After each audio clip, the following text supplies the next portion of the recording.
Hello and welcome to Link Ahead, the City of Dublin podcast. Lindsay, it's the episode we've all been waiting for. It's true. Yes, right out of the gate, we have to thank our listeners for tuning in once again as we announce our Independence Day entertainment.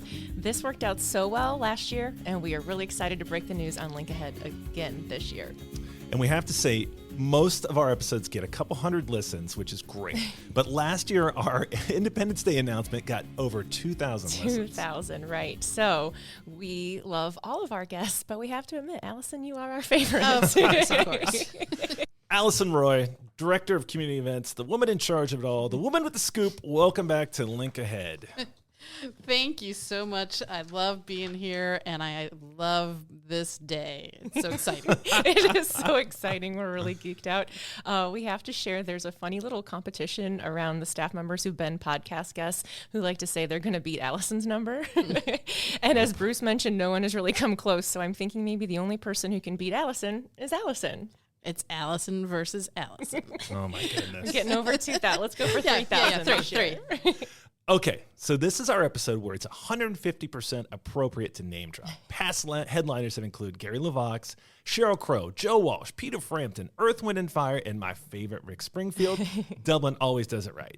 Before we get to the big reveal, tell our listeners how you approach this huge endeavor every year. Do you start with like a wish list of 10 acts and then will it down to 5 and then negotiate with several? What do you do? Actually, I think our wish list starts, and I think the wish list is like 100,000 people. Every band you ever heard of in your life. You know, I walk down the streets and I get people say, hey, have you thought about so-and-so? So we get lots of advice. You know, we talk to council to see, you know, kind of what they're interested in.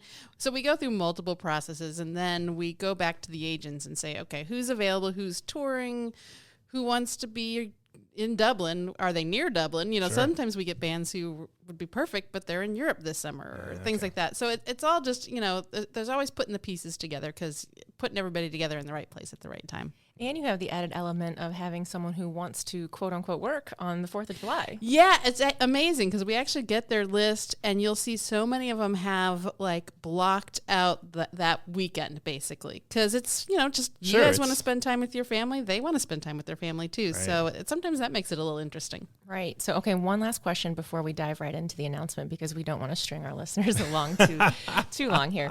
But here at City Hall, in everything we do, we want citizen input. You say you get all kinds of suggestions. What kind of feedback do you typically get about the July 4th entertainment? What do our residents want?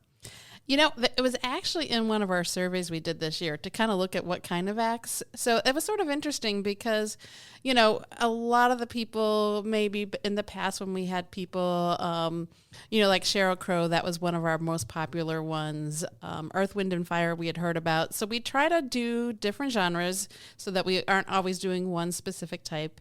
And we always talk about, you know, we really want somebody who's had hits on top 40, because ideally grandma down to like the 6-year-old knows at least a song, you know. Right. So that's always the hard thing too, because there's some great like niche acts we could get, but you know, how many people are going to really know them? That seems like a perfect segue. So tell us, Alison, who is gracing the stage at Kauffman Stadium this year?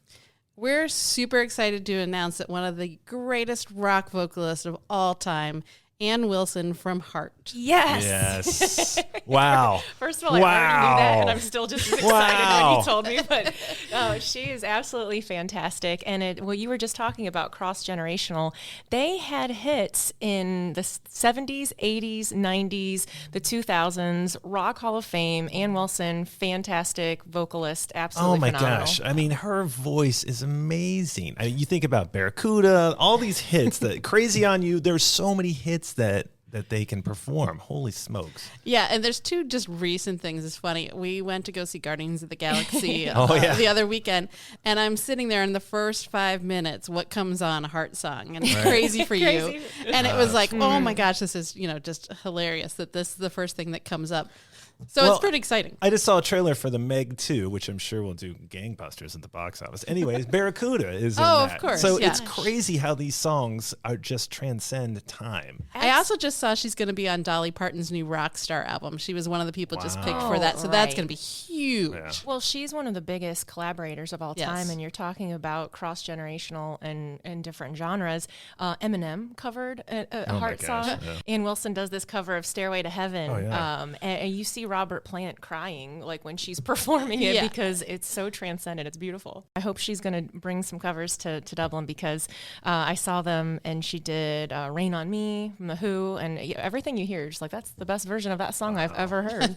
I think The Who might be upset with that one. Are they listening? Yeah, 100%. I hope so. Pete Townsend's listening. Give me a call. So how did the stars align for us to snag Ann Wilson this year?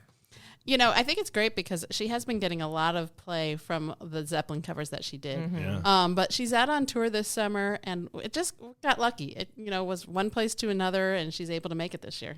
So a question about all the negotiation and talks you've had with all the acts that you've booked over the years. How do you broach the question, hey, are you going to play all your hits, right? Yeah, especially, we've had it even with Gary LeVox last year as a solo artist out of a band and with Ann this year.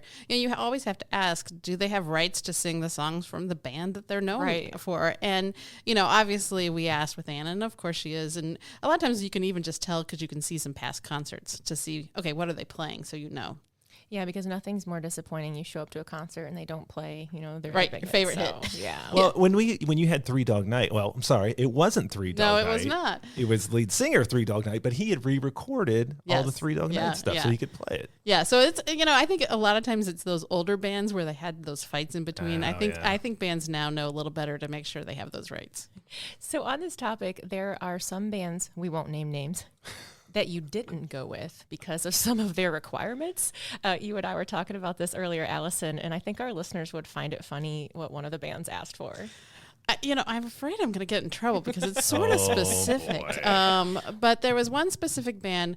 I'll just mention my favorite part of it because they wanted air conditioners on stage pointed at each band member, which my thought was, okay, you're outside, so what is this air conditioner going to do for you? Oh, that's tough. And it's funny because I talked to our people and they're like, we've never had a request like that before. Not a fan. A fan. Would be fine. A fan is fine. An actual air conditioner. Wow. Yeah. All right. Forget the green M&Ms. It's the new thing is getting your own air conditioner. Getting your own air conditioner. Wow. Yeah, I think people on the tables down on the field would feel the same way. But come on, you're a rock and roller. Let's go. Exactly. So, Allison, between now and Independence Day, what is your world like? Can you take a deep breath now that your headliner is booked, or talk about are you still trying to get an opening act? What's going on? Yeah, we're definitely going to have some opening acts, and we're going to be announcing those at a later date. And I think it's just trying to make sure we've got the right mix with Ann so that everyone is kind of covered with that. And it is really nice once you know that you have the act, but then it starts, yesterday I got the call, okay, we got to start talking about hotel rooms, and we got to start talking about dressing rooms and all that stuff. So that stuff, you still kind of go through those details, and we're still sometimes up until the morning of saying, okay, no, you can't have the green M&Ms, but we'll give her a green M. Right. Yeah, I mean, you go up to the day of. Yeah, pretty much. Has there been anything that was like somebody refused to go on stage? Oh, yeah. Well, the one, and I don't know if I've told this story before, but it's we had one specific act who would not go on unless he had hot tea, but the hot tea could not come from a microwave. But we're on site at the high school. Sure. So, we're trying to figure out how the heck we're going to, but literally he would not have gone on stage without that tea. So you're at the high school. You've got the pizza squares. You can handle that. You can handle the milk cartons. But, that was a difficult one. Some more inside scoop on the topic of opening bands. Do you have to run those by Ann? Yes. Oh, yes. okay. She has to agree to it. And any headliner always has that in their contract because, I don't know who she would say no to. And I'm guessing she's pretty open. Sure. But, I don't know what you would put up in front and she'd say, no, not that band. Oh. All right. Well, we talk about planning for big events like this and the Irish Festival being year-round, never-ending cycles. So when will you start thinking about acts for 2024? 3 months ago. boy. No, we actually, some of the bands that we really wanted to, we have a couple, and I obviously will not say them. There's 2 or 3 of them that we really talked to. We got pretty close to this year, but it just didn't work out for whatever reason. So those are really going to be our top ones that we go back to for next year and see if we can't make it happen. That's good. You kind of have your list. Okay. Yeah, we'll so come the back list next the year. list sort of already exists because we know they're interested in coming. It just didn't work out. Maybe you'll budget for air conditioners next year. Yes, boy. exactly. Come on, think about the air conditioning budget. All right. Well, listeners of Link Ahead know that we like to end with a little rapid fire around here. And Allison, you know the drill. Yep. Favorite heart song? For me, it's got to be Barracuda. I just remember my sister and I singing it all the time. So that's got to be it. A song you'd like to hear Anne cover? Well, I know the Zeppelin stuff is cool, but some of the other things that I saw out there were pretty awesome too. And I saw her do a Dream On by Aerosmith. Oh, perfect. Wow. And can you just imagine that? I mean, that would be amazing. She could do a medley between These Dreams and Dream On. Like a little mashup. I think. Again, I hope she's listening. Tell her. Yeah. You better get Anne's people on the line. Yes. Lindsay has spoken. That idea is for free. What's the craziest singer or band request you've ever said yes to? Well, I already mentioned the hot tea. I mean, I just think some of them it's just funny because you see, they'll have specific food requests, but every once in a while we'll say, hey, it's 4th of July. Do you just want to do a cookout? So they may have all these other, like, I want to do, not a lobster, not a lobster, but you know what I mean? Although I do remember one, and I will say it was Joe Walsh because it was funny. I love Joe Walsh. I do love Joe Walsh so much, but he wanted grated ginger, and it's fine because it was for a throat coating tea kind of thing or whatever. But unfortunately, we kept borrowing people's juicers. We literally sent 3 different people home to get their juicers, and we killed 3 people's juicers on because of the ginger. The ginger. So I don't know. I think we just needed to do it by hand. But you know what? It paid off because he sounded yes, great. he sounded amazing. He sounded like that Joe. ginger made the point. Okay, which event gives you more heartburn when it comes to securing the entertainment? Independence Day or Dublin Irish Festival? Irish Festival, we always have so many bands. We could book 14 stages. Right. It's one of those things. Yeah. The heartburn there is saying no to people that we really want to have back. This is a one shot. So this is definitely one of those. This is just a harder thing because you get one band, you get one shot, and you got to make everybody happy. Are you going to start singing Eminem I was right just now? thinking. Oh, That sounded like an Eminem song. Wow. Maybe I get Eminem next year. Well, Do you think I know. that would be Emma- approved. Sure. Okay, good luck with that. Yeah. So, Alison, what was the first act you secured that you remember being super geeked about? Okay, well, this is super geeky because it was Davy Jones from the Monkees. Oh, yes. Wow. I just think of us as kids. My sister and I just love watching the Monkees. Watched it over and over and over, and then it was like he's here in person. I mean, it was just so mind blowing. It was also one of my first shows too, so I think that was just the coolest for me. Did you talk to him? I did barely. I was just a little like I get it. Starstruck. Yeah, Sure. yeah. I like it. Well, we should mention that our Independence Day is a day-long celebration. It's not just the concert. So what would you say is the most underrated aspect of the day-long event?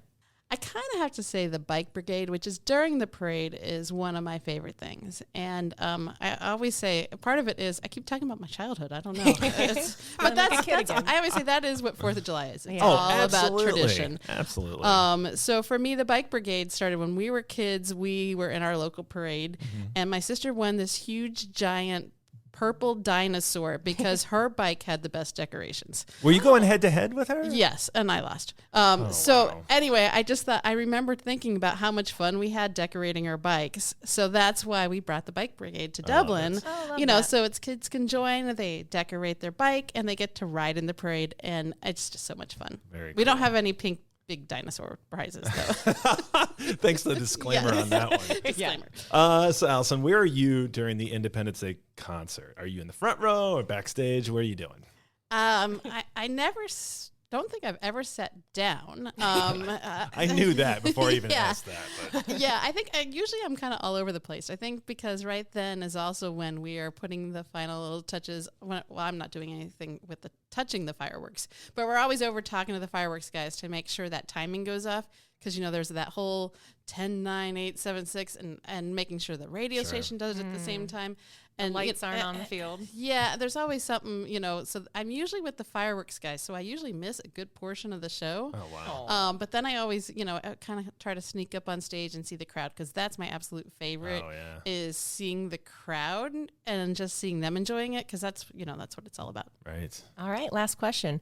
When do table sales start? They actually start the week. You have to register first. So there's a whole process, but the process all kicks off on June 5th, right after the Memorial Tournament week. So we kind of keep it to that week after.